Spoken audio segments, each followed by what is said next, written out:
मित्रों, आपने अक्सर लोगों को यह कहते सुना होगा कि मैंने किसी का बुरा नहीं किया, फिर मेरे साथ बुरा क्यों हो रहा है? या फिर वो पापी हमेशा सुखी क्यों रहता है? क्या सच में कर्मों का फल मिलता है? अगर हां, तो कब, कैसे और क्यों? तो मित्रों, इन सभी प्रश्नों का उत्तर आज हम एक दिव्य पुरातन कथा के माध्यम से जानेंगे। यह एक ऐसी कथा है जो गीता, महाभारत, उपनिषद और गरुड़ पुराण के सिद्धांतों से ली गई है, जिसका हर शब्द सनातन सत्य पर आधारित है। मित्रों, कहते हैं कि इस कथा को सुनने मात्र से व्यक्ति के कोटि कोटि पापों का नाश होता है। तो आपसे आग्रह है कि इसे आखिरी तक अवश्य देखें, साथ ही कमेंट में जय श्री हरि विष्णु लिखकर ईश्वर को अपना आभार व्यक्त अवश्य करें। तो चलिए मित्रों, शुरुआत करते हैं आज की इस श्रीमद् भागवत गीता, महाभारत, उपनिषद और गरुड़ पुराण से ली गई ज्ञानवर्धक प्रस्तुति की। मित्रों, हिमालय की पवित्र घाटियों में देवदार के घने वृक्षों के बीच एक प्राचीन आश्रम था, जिसमें ऋषि दुर्वासा रहते थे। यहां दिन रात वेदों का उच्चारण होता, यज्ञों की अग्नि सदा प्रज्वलित रहती और ज्ञान का वास था। मित्रों, ऋषि दुर्वासा एक ऐसे मुनि थे जिनकी दृष्टि आत्मा के पार देख सकती थी, जिनकी वाणी वेदों जैसी गंभीर थी और जिनका हृदय करुणा से भरा था। एक दिन दोपहर की तपती धूप में धूल से भरा एक यात्री आश्रम के द्वार पर आया। वह युवक थका हुआ था, पर उसकी आंखों में जिज्ञासा की अग्नि थी और उसका नाम था रघु।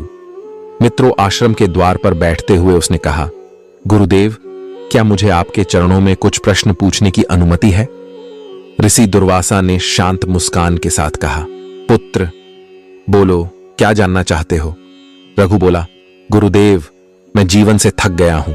मैंने हमेशा धर्म का मार्ग अपनाया, माता पिता की सेवा की, किसी को हानि नहीं पहुंचाई, कभी झूठ नहीं बोला, पर फिर भी दुख मेरा पीछा नहीं छोड़ती। और जिन लोगों ने मुझे धोखा दिया, वे आज धन, वैभव और सम्मान से भरपूर हैं। क्यों? क्या गीता में कहा गया कर्म करो, फल की चिंता मत करो, यह बस एक सांत्वना है या इसका कोई गूढ़ रहस्य है? मित्रों, ऋषि दुर्वासा कुछ क्षण मौन रहे। उनकी आंखें जैसे आकाश के पार देख रही थीं। फिर उन्होंने कहा, पुत्र रघु, तू अकेला नहीं है जिसने यह प्रश्न पूछा है। यह प्रश्न अर्जुन ने भी पूछा था श्री कृष्ण से, यह प्रश्न युधिष्ठिर ने भी पूछा था भीष्म से। यह प्रश्न हर आत्मा कभी न कभी अपने भीतर उठाती है, क्योंकि जब संसार का न्याय हमारी समझ से परे हो जाए, तब आत्मा जिज्ञासा में बदल जाती है, और यह जिज्ञासा ही आत्मज्ञान की ओर पहला कदम है। मित्रों, यह बात सुनकर रघु की आंखों में अब श्रद्धा की लौ जल उठी थी। उसने हाथ जोड़कर कहा, गुरुदेव, कृपा कर मुझे उस सत्य का बोध कराइए जो मेरे भ्रम को दूर कर सके। मैं जानना चाहता हूं कि कर्मों का फल कब और कैसे मिलता है। ऋषि दुर्वासा ने अपना कमंडल उठाया, जल से अपने हाथ धोए और एक ऊंचे पत्थर पर बैठ गए। फिर उन्होंने कहा, तू सुनने के लिए तैयार है तो मैं तुझे एक ऐसी कथा सुनाऊंगा जो न केवल तुझे ज्ञान देगी, बल्कि तेरे भीतर के अंधकार को भी मिटा देगी। यह कथा है एक पुण्यात्मा राजा की, जो स्वर्ग गया और फिर पतन को प्राप्त हुआ। क्यों? क्योंकि कर्म, फल और समय तीनों की चाल को केवल ज्ञानी ही समझ सकता है। मित्रों, फिर ऋषि दुर्वासा कथा को प्रारंभ करते हैं और कहते हैं, पुराने युगों में जब धरती पर धर्म अपनी पूर्णता में था, राजा वीर प्रताप नामक एक प्रतापी सम्राट ने अपने राज्य को धर्म, दान और न्याय से सींचा था। वह हर सुबह सूर्य को अर्घ्य देता, प्रजा के सुख दुख में साथ देता और रात को वेदों के अध्ययन में समय बिताता। राजा वीर प्रताप ने 100 अश्वमेध यज्ञ किए, हजारों ब्राह्मणों को अन्न, भूमि और गायों का दान दिया। उसके पुण्य इतने प्रबल हो गए कि स्वर्ग के देवता भी चकित रह गए। उसी समय देवों के राजा इंद्र वृतासुर नामक राक्षस को मारने के बाद आत्मग्लानि में डूबे हुए थे और स्वर्ग छोड़कर तपस्या को चले गए। देवताओं ने ब्रह्मा से प्रार्थना की, हमें एक ऐसा राजा चाहिए जो स्वर्ग की मर्यादा संभाल सके। ब्रह्मा ने उत्तर दिया, राजा वीर प्रताप को बुलाओ, उसके पुण्य अब उसे इस पद का अधिकारी बनाते हैं। मित्रों, फिर वीर प्रताप को स्वर्ग भेजा गया। वह सिंहासन पर बैठा, अप्सराएं उसकी सेवा में लगीं, गंधर्व गान कर रहे थे। इंद्र का वज्र उसके हाथ में था। शुरू में उसने अपने कर्तव्यों को ईमानदारी से निभाया, पर धीरे धीरे उसके भीतर कुछ बदलने लगा। पुण्य का फल मिलने के बाद अहंकार चुपचाप उसके मन में घर करने लगा। उसने सोचा, मैं तो इतना महान हूं कि स्वर्ग का राजा बन गया, अब कौन मेरी बराबरी कर सकता है। अहंकार में डूबते डूबते उसने एक दिन वह काम कर डाला जो देवताओं के इतिहास में सबसे निंदनीय माना गया। फिर एक दिन वीर प्रताप की दृष्टि इंद्र की पत्नी देवी शची पर पड़ी। उसकी सुंदरता देखकर वीर प्रताप का मन डगमगा गया। उसने संदेश भेजा, हे देवी शची, अब मैं स्वर्ग का राजा हूं, तुम्हें मेरी रानी बनना चाहिए। शची घबरा गईं। उन्होंने देवगुरु बृहस्पति से सहायता मांगी। फिर बृहस्पति ने योजना बनाई, उसे उसके ही पाप का फल इसी जन्म में दिलाना होगा। शची ने समय मांगा और देवगुरु के पास चली गईं। इधर वीर प्रताप का अहंकार और बढ़ता गया। वह अपने आसपास के ऋषियों को अपमानित करने लगा। यहां तक कि उसने महर्षि अत्रि को बुलाया और कहा, मुझे पालकी में बिठाकर स्वर्ग की सैर कराओ। पालकी उठाने वाले कोई और नहीं, सप्तर्षि थे। ऋषि अत्रि, वशिष्ठ, विश्वामित्र, अंगिरा, ये सभी थे। लेकिन जब ऋषियों की चाल धीमी हुई तो वीर प्रताप ने गुस्से में आकर अपने पैर से अगस्त्य ऋषि को मार दिया। मित्रों, फिर ऋषि अगस्त्य ने ऊंचे स्वर में कहा, हे वीर प्रताप, तू पुण्य से ऊपर उठा था, पर तेरे अहंकार ने तुझे पाप में डुबो दिया। अब तू धरती पर गिरेगा और अजगर बनकर जन्म लेगा। यह सुनकर वीर प्रताप चिल्लाया, मैंने तो इतने यज्ञ किए थे, इतनी तपस्या, इतना दान किया था। मित्रों, तभी ब्रह्मदेव प्रकट हुए और बोले, पुत्र, तेरे संचित पुण्यों ने तुझे स्वर्ग दिलाया, लेकिन तेरे क्रियमान पाप, अहंकार, वासना और अपमान, इनका फल तुझे इसी जीवन में मिलना ही था। कर्म का फल कभी नहीं मिटता। जब पात्र तैयार होता है तब फल मिलता है, और तू अब उसका पात्र है। मित्रों, फिर वीर प्रताप का एक विशाल अजगर के रूप में धरती पर जन्म हुआ। घने जंगलों में रहने लगा और वर्षों तक अपने पापों का प्रायश्चित करता रहा। बहुत समय बाद जब पांडव वनवास में थे, तब युधिष्ठिर ने उसकी मुक्ति का मार्ग प्रशस्त किया। फिर वह मोक्ष को प्राप्त हुआ। मित्रों, फिर ऋषि दुर्वासा ने कहा, पुत्र रघु, यह कथा हमें सिखाती है कि पुण्य हमें ऊपर उठा सकते हैं, लेकिन अहंकार हमें नीचे गिरा देता है। कर्मों का फल निश्चित है, चाहे वह पुण्य हो या पाप। संचित कर्म हमें अवसर देते हैं, लेकिन क्रियामान कर्म तय करते हैं कि हम उस अवसर के साथ क्या करते हैं। हर कर्म एक बीज है। कुछ बीज तुरंत अंकुरित होते हैं तो कुछ समय लेते हैं, पर फल सभी देते हैं, और यही है सनातन का न्याय। मित्रों, रघु के मन में अब और अधिक जिज्ञासा बढ़ा गई। उसने धीरे से पूछा, गुरुदेव, आपने कहा कि वीर प्रताप के कर्मों ने उसके भविष्य को बदल दिया। क्या हर कर्म एक जैसा होता है? क्या सभी कर्मों का फल एक ही तरह से मिलता है? मित्रों, फिर ऋषि दुर्वासा मुस्कुराए। उन्होंने आसमान की ओर देखा, जैसे समय के पार झांक रहे हों। फिर बोले, पुत्र, कर्म केवल एक शब्द नहीं है, यह ब्रह्मांड की गति है। कर्म 3 प्रकार के होते हैं, संचित कर्म, प्रारब्ध कर्म और क्रियमान कर्म। इन तीनों की गहराई समझे बिना कोई आत्मा मुक्त नहीं हो सकती। आओ, मैं तुम्हें इनके रहस्य समझाता हूं। पहला, संचित कर्म। यह वे कर्म हैं जो आत्मा ने अनगिनत जन्मों में किए हैं। हर जीवन में हर अच्छे बुरे कर्म का हिसाब ब्रह्मांड की लेखा में लिखा जाता है। यह कर्मों का बही खाता है, जिसे न तो समय मिटा सकता है और न ही मृत्यु। इनमें से कुछ कर्मों का फल तात्कालिक नहीं होता, वे संचित रहते हैं, एक भंडार की तरह। जैसे बीज वर्षों तक भूमि में परे रहते हैं, वैसे ही ये कर्म आत्मा के साथ रहते हैं, जगह जगह, जन्म जन्म तक। जब आत्मा अगला शरीर धारण करती है, तब इनमें से कुछ कर्म प्रकट होते हैं। यही है संचित कर्म। दूसरा है प्रारब्ध कर्म। प्रारब्ध वही कर्म है जो इस जीवन में फल देने के लिए तैयार हो चुके हैं। तुम जन्म क्यों भारतवर्ष में लिए? क्यों एक गरीब या अमीर परिवार में जन्मे? क्यों तुम्हें यह शरीर, यह परिस्थिति, यह परिवार मिला? यह सब तुम्हारे प्रारब्ध कर्मों का फल है। यह वह तीर है जो धनुष से छूट चुका है, अब उसे वापस नहीं लिया जा सकता। इसका फल तुम्हें भोगना ही होगा, चाहे वह सुख हो या दुख। इसे कोई देवता भी नहीं टाल सकते। इसीलिए महाभारत में भीष्म पितामह ने कुरुक्षेत्र में बाणों की शैया पर लेटे लेटे कहा था, मैं जो दुख भोग रहा हूं वह मेरे पूर्व जन्मों के प्रारब्ध का फल है। मैंने जो बोया था वही काट रहा हूं। और अब आता है सबसे महत्वपूर्ण कर्म, क्रियमान कर्म। यह वह कर्म है जिसे तुम इस क्षण अभी कर रहे हो। यही तुम्हारे भविष्य का निर्माण करता है। क्रियमान कर्म ही वह शक्ति है जिससे संचित को जलाया जा सकता है और प्रारब्ध को सहन करने की शक्ति पाई जा सकती है।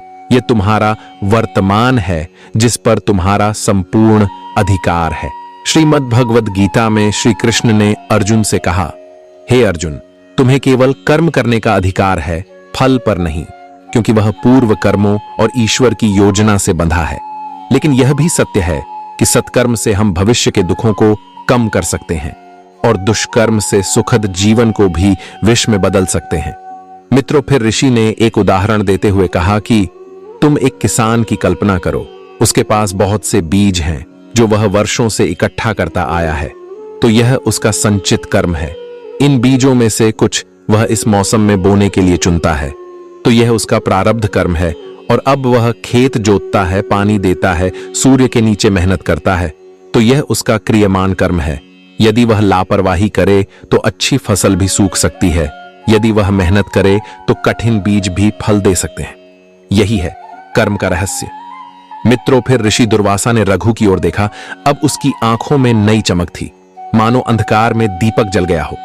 रघु बोला, गुरुदेव, अब मैं समझा मेरे दुखों का कारण केवल यह जीवन नहीं, बल्कि मेरी आत्मा की लंबी यात्रा है। और उस यात्रा में अभी का हर निर्णय मेरे अगले पड़ाव को तय करेगा। फिर ऋषि बोले, पुत्र, जब तक आत्मा कर्म करती है तब तक जन्म और मृत्यु का चक्र चलता रहेगा। मुक्ति तभी संभव है जब क्रियामान कर्म विवेक और भक्ति से संयमित हो। यही मार्ग है मोक्ष की ओर। मित्रों, अब प्रश्न यह उठता है कि क्या हर अच्छे कर्म का फल तुरंत मिलता है? क्या जिसने सदा धर्म का साथ दिया उसे तुरंत सुख मिलेगा? अगर ऐसा है तो फिर क्यों पांडवों को वनवास मिला? क्यों श्री राम को भी वन जाना पड़ा? तो आइए इसे जानते हैं महाभारत के महानायक युधिष्ठिर की कथा के माध्यम से। मित्रों, धर्मराज युधिष्ठिर जो कभी झूठ नहीं बोला, पांचों पांडवों में सबसे बड़ा था युधिष्ठिर, जिसे लोग धर्मराज कहते थे, क्योंकि वह धर्म के मार्ग पर अटल रहता था। उसने कभी किसी से अन्याय नहीं किया, सदा सत्य बोला, सदा न्याय किया। राज्य मिला तो प्रजा को पिता की तरह संभाला, और फिर जब उसने राजसूय यज्ञ किया तो सारे भारतवर्ष के राजा उसके अधीन आ गए। वह अखंड भारत का सम्राट बन गया। लेकिन यही उसके पतन की शुरुआत थी। मित्रों, दुर्योधन जो युधिष्ठिर की सफलता से जलता था, उसने मामा शकुनी के साथ योजना बनाई। उसे जुए में बुलाया गया और धर्मराज अपने धर्म का पालन करते हुए मना नहीं कर पाया। वह हार गया, अपना धन, अपना राज्य, अपने भाई, स्वयं को और अंत में द्रौपदी को भी। राजा जिसने सदा धर्म का पालन किया, वह अब जंगल में भटक रहा था। मित्रों, फिर द्रौपदी ने एक दिन युधिष्ठिर से प्रश्न किया, स्वामी, आपने कभी पाप नहीं किया, तो यह दुख क्यों? युधिष्ठिर ने उत्तर दिया, देवी, कर्म का फल तत्काल नहीं मिलता, कभी वह समय लेता है। शायद मेरे पूर्व जन्म के किसी कर्म का यह परिणाम है, और शायद मेरा यह दुख मेरे भावी सुख का द्वार है। वनवास के दौरान श्री कृष्ण ने पांडवों से भेंट की। युधिष्ठिर ने उन्हें भी वही प्रश्न किया, हे माधव, क्या धर्म का कोई मूल्य नहीं?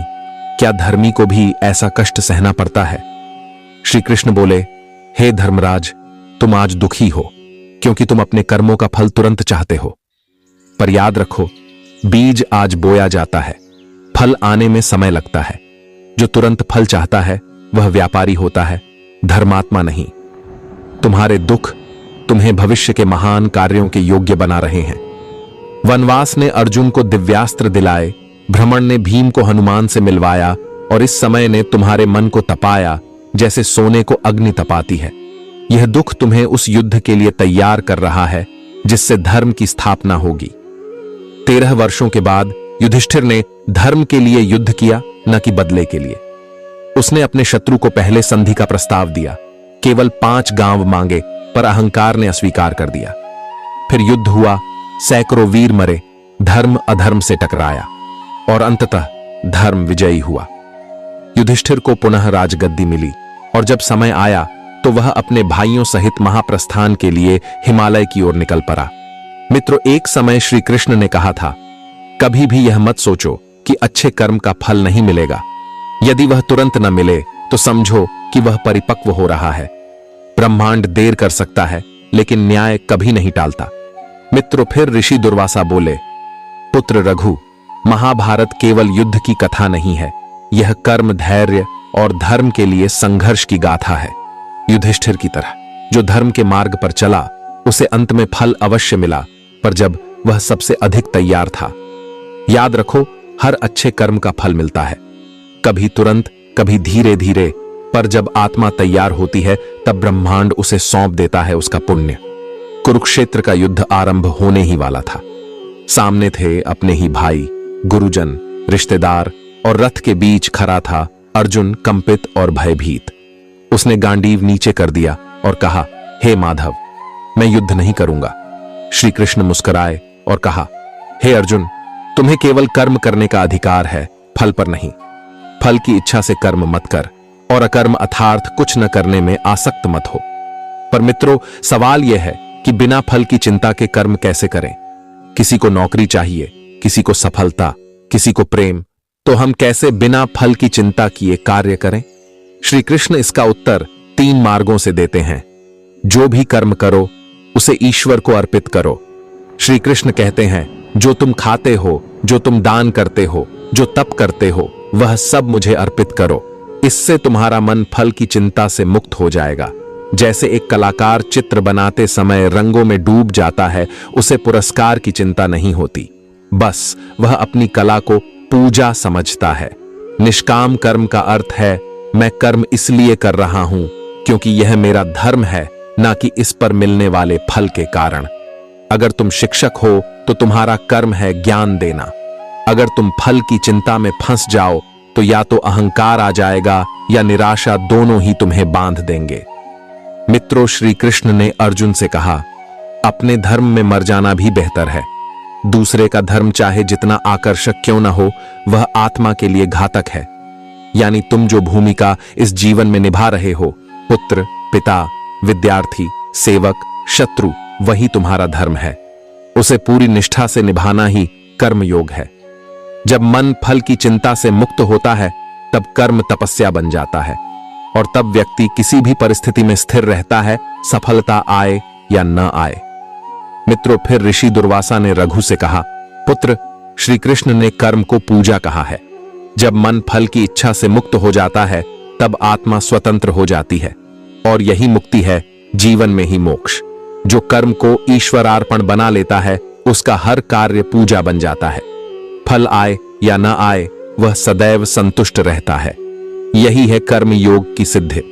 मित्रों, फिर रघु ने पूछा, गुरुदेव, तो क्या मृत्यु के बाद भी कर्म पीछा करते हैं?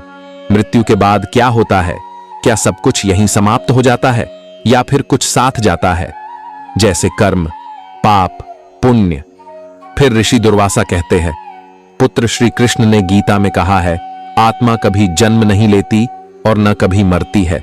शरीर नष्ट होता है, लेकिन आत्मा शाश्वत है। इसलिए जब शरीर समाप्त होता है तो आत्मा अपना पुराना वस्त्र त्याग कर नया वस्त्र धारण करती है। परंतु आत्मा खाली हाथ नहीं जाती, वह साथ ले जाती है अपने कर्मों का बही खाता। गरुड़ पुराण कहता है, जब जीव देह का त्याग करता है तो यमदूत उसकी आत्मा को यमलोक ले जाते हैं। उसके जीवन के प्रत्येक कर्म, हर विचार, हर भावना, हर क्रिया सूक्ष्म रूप में उसके साथ होते हैं। यमराज के समक्ष चित्रगुप्त आत्मा का लेखा जोखा खोलते हैं। जिसने जीवन भर केवल भोग, घृणा और पाप किया, उसकी आत्मा नरक की ओर जाती है, और जिसे सत्कर्म, सेवा और भक्ति ने प्रकाशित किया, वह आत्मा प्रकाश की ओर जाती है। मृत्यु के बाद 3 मार्ग आते हैं। पहला, देवयान मार्ग, जो योगी, भक्त और ज्ञानी होते हैं। वे मृत्यु के बाद प्रकाश मार्ग से ब्रह्मलोक की ओर जाते हैं। वहां से उन्हें फिर जन्म नहीं लेना पड़ता। दूसरा है पितृयान मार्ग, जो धर्मशील परंतु भौतिक कर्म वाले होते हैं। वे पितृलोक जाते हैं और पुण्य समाप्त होने पर पुनर्जन्म लेते हैं। और तीसरा है अधर्म मार्ग, जो अधार्मिक, स्वार्थी और हिंसक होते हैं। वे नरक या यमलोक में भेजे जाते हैं, जहां उन्हें अपने कर्मों का कठोर फल भोगना पड़ता है। मित्रों, कुछ लोगों के मन में यह भी प्रश्न उठता है कि क्या पुण्य और पाप वास्तव में साथ जाते हैं, तो इसका उत्तर है हां, क्योंकि कर्म शरीर से नहीं आत्मा से जुड़े होते हैं। जिस प्रकार किसी बीज में वृक्ष का संपूर्ण स्वरूप छुपा होता है, वैसे ही आत्मा में उसके संचित कर्मों की छाया होती है। वही तय करता है कि अगला जन्म कैसा होगा, मानव, पशु, ब्राह्मण, दास या देवता। श्री कृष्ण अर्जुन से कहते हैं, हे अर्जुन, जिस प्रकार अग्नि सूखे पत्तों को भस्म कर देती है, उसी प्रकार ज्ञान और भक्ति रूपी अग्नि पूर्व जन्मों के पापों को भी भस्म कर देती है। यदि कोई अंतिम क्षणों में भी मुझे स्मरण करता है तो वह मेरा हो जाता है।